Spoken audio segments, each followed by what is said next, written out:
I've been wanting to try something that I haven't ever done before. I like doing that. I like pushing myself a little bit and like picking new things that never before thought about. And like I get a spark, I'm like, oh, that sounds interesting. And then I'm like, I'm gonna do it.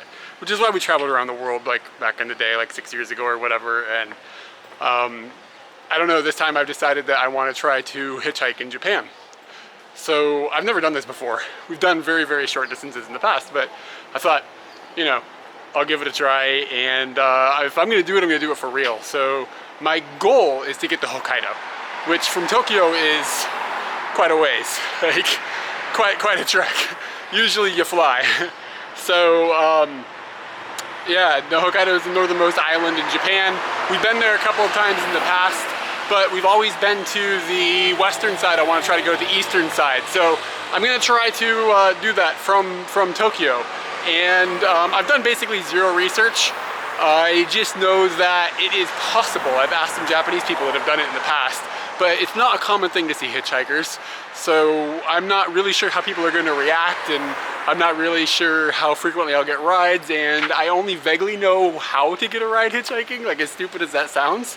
Like the way to do this is to get on the highway system, but getting onto the highway system is a pain because it's a toll road, and you can't just walk up onto you just can't walk onto the highway, like, you know, it's not legal. So I Googled it, and there's a place just north of Tokyo where you can access a service area, which is like a rest stop basically, and you can access that by foot. Not, you're not supposed to, but apparently the fence is really low, so that's what I'm gonna try to do.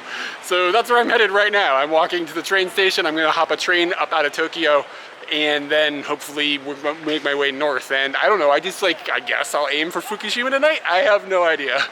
So I have to say I'm a bit nervous, and it's weird to be traveling, of course, without Katie, because I've never really done that before.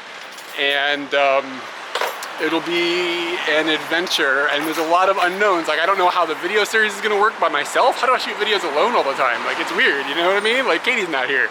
And I don't know how I'm going to be able to continue producing videos while I'm running on the road. And I'm gonna try, and we're gonna see what happens.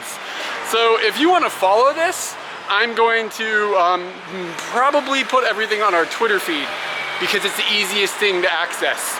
I don't have a cell phone, I don't have data, but I'll find Wi-Fi at, like, you know, convenience stores and things like that. So if you want to follow this, I'm going to try to do this live as I'm going along, as live as I possibly can without internet to me. And it'll be on our Twitter feed. It's like Katie and Eric at Twitter, however that works. I don't really know how Twitter works. And I'm sorry I'm not going to be able to probably be replying to a lot of things, obviously. But if you want to keep an eye on if I'm dead or not, that'll probably be the best place.